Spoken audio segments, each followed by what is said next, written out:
Yes Media Academy Radio. Excite. The hits.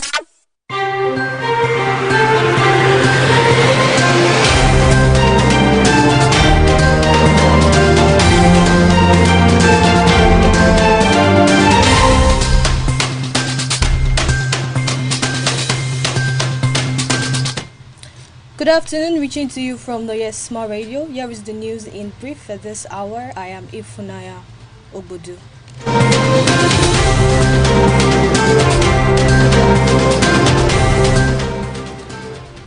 The federal government has approached the National Assembly for more powers to freeze and seize stolen public funds and assets. President Muhammadu Buhari, in a letter to the House of Representatives, which the Speaker Femi Gbajabiamila read at the plenary today, sought creation of a Proceeds of Crime Recovery and Management Agency.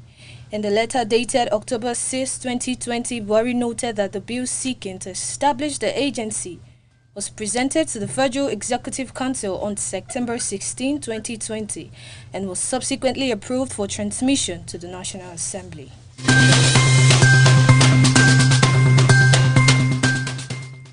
An unconfirmed number of persons were injured and vehicles damaged when suspected thugs attacked Nigerians protesting against police brutality and extortion in Abuja. It was gathered that the thugs, who were armed with cutlass and other weapons, attacked the protesters at Bega Junction a few minutes after the commencement of the protest.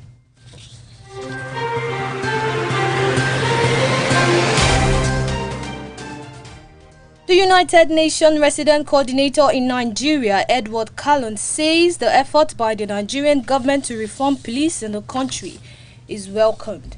He added that the effort to dismantle the Special Anti-Robbery Squad (SAS) unit of the Nigerian Police Force is also a welcome effort. Callon, who said this in a post on his official Twitter page, added that the process of reforming the police may, however, take time.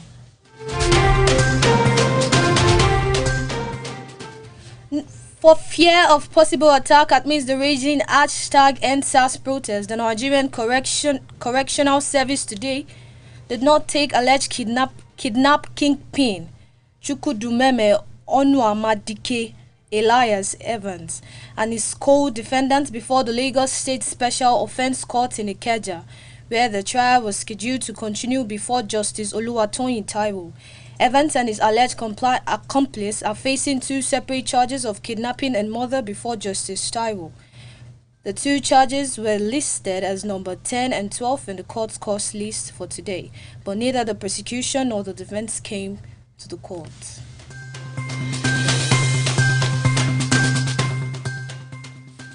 The Senate earlier today directed its committees on petroleum downstream and gas resources to investigate the recent gas explosion in Lagos State.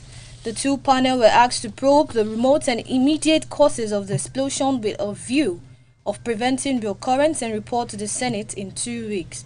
The Senate took the decision following a point of order moved by the Senate representing Lagos West Senatorial District, Solomon Adeola, on the issue. The Red Chamber also observed a minute silence in honor of innocent Nigerians that lost their life in the unfortunate event. It was directed that the National Emergency Management Authority and the Federal Ministry of Humanitarian Affairs, Disaster Management and Social Development to immediately send relief materials to affected victims. The federal lawmakers also urged the federal government to offset medical bills of hospitalized victims. They also asked the Department of Petroleum Resources, Lagos State Town Planning Authority, the Fire Service, and the Federal Road Safety Corps to review the modus operandi safety procedures of transporting gas in Nigeria.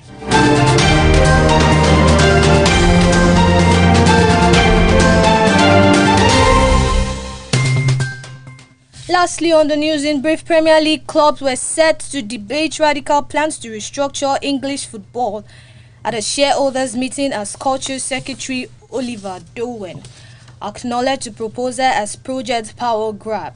The big picture plan backed by Liverpool and Manchester United has been criticized by the government. By the Government Football Association, Premier Leagues and fan groups. Under the proposal, the number of teams in the English top flight would be cut from 20 to 18, and the League Cup would be scrapped.